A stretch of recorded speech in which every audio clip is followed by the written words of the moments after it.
क्या पता तुम्हारे ड्रीम्स अचीव ना कर पाने का सबसे बड़ा रीजन लेजीनेस ना हो। क्या पता प्रॉब्लम उस जगह में है जहां तुम डेली वापस आते हो। यस, मैं बात कर रहा हूँ तुम्हारे घर की। क्योंकि अगर तुम्हारे घर का इन्वायरमेंट अगर पीसफुल नहीं है तो तुम्हारे ड्रीम्स आधे वहीं खत्म हो जाते हैं और इसके बारे में ज्यादातर कोई भी बात नहीं करता। सोचो, तुम पूरा दिन अपने आप को बेटर बनाने की कोशिश करते हो। डेली कॉलेज जाते हो, पढ़ाई करते हो, कुछ नया स्किल सीखते हो। डेली तुम अपने फ्यूचर के बारे में सोचते हो कि ऐसा ऐसा करना है एंड लाइक मुझे बहुत बड़ा आदमी बनना है आगे जाके। फिर तुम घर आते हो और वहाँ कोई भी आर्ग्यूमेंट चल रहा होता है। वो चाहे कुछ भी हो सकता है।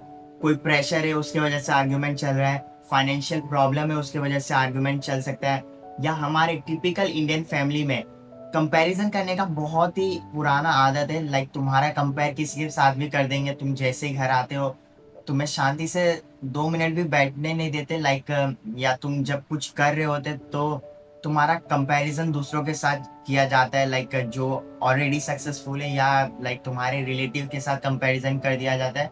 वहाँ पे लाइक अलग सा डिमोटिवेशन आ जाता है, या फिर बस एक ऐसा इन्वायरमेंट जहाँ पे तुम्हें कभी प्रॉपरली समझा ही नहीं जाता।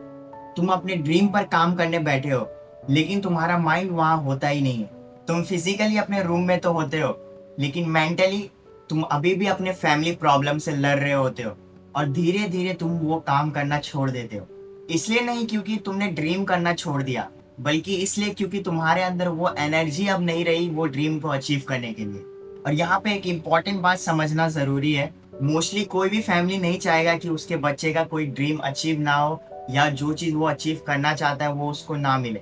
वो खुद अपने प्रॉब्लम से फाइट कर रहे होते हैं। वो चाहे कुछ भी हो सकता है। हो सकता है मनी का प्रेशर हो सकता है तुम्हारा करियर उनको समझ ना रहा हो कि तुम एक्चुअली में कर क्या रहे हो सकता है उन्हें तुम्हारे फ्यूचर को लेकर डर लगता हो। इसलिए ये वीडियो पेरेंट्स को ब्लेम करने के लिए तो बिल्कुल भी नहीं। ये सिर्फ एक रियलिटी को समझने के लिए है।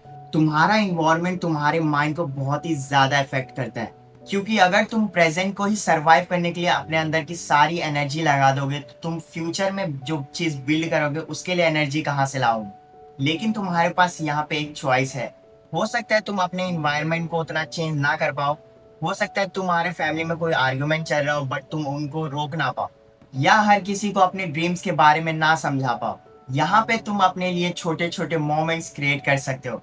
कैसे? तुम्हारा रूम, तुम्हारे बुक्स, तुम्हारे प्रोजेक्ट्स, तुम कॉलेज जाते हो, कुछ स्किल सीख रहे हो, तुम्हारे स्किल्स, तुम्हारे कोडिंग प्रोजेक्ट्स, वर्कआउट, जिम, या वो कुछ फ्यू आवर्स जब तुम पूरी दुनिया से एकदम डिस्कनेक्ट हो जाते हो और अपने आप से एक रिकनेक्शन बनाते हो। उन आवर्स को प्रोटेक्ट करो। क्योंकि कभी कभी तुम्हारे ड्रीम्स को उतना परफेक्ट इन्वायरमेंट की जरूरत नहीं पड़ती, बट एक स्पेस की जरूरत पड़ती है जहाँ पे तुम अपने ड्रीम्स को लेके कुछ सोच सको, उसको आगे बढ़ा सको। और शायद तुम कभी सोचते होगे कि मुझे एक अच्छा इन्वायरमेंट मिल जाता, काश मुझे कोई समझ पाता, कोई तुमसे कहता कीप गोइंग, मुझे तुम पे भरोसा है। तो आज मेरी तरफ से सुन लो, कीप गोइंग। तुम ये चूज नहीं कर सकते कि तुम किस घर में बड़े हुए हो, बट तुम ये जरूर चूज कर सकते हो कि तुम अपना फ्यूचर लाइफ कैसा बनाओ। क्योंकि कभी कभी हमारे ड्रीम्स को सबसे पहला सेटबैक हमारे घर से ही मिलता है, हमारे घर के इन्वायरमेंट से ही मिलता है। लेकिन इसका मतलब ये नहीं कि तुम अपने ड्रीम्स को वहीं पे छोड़ाओ। You should keep going.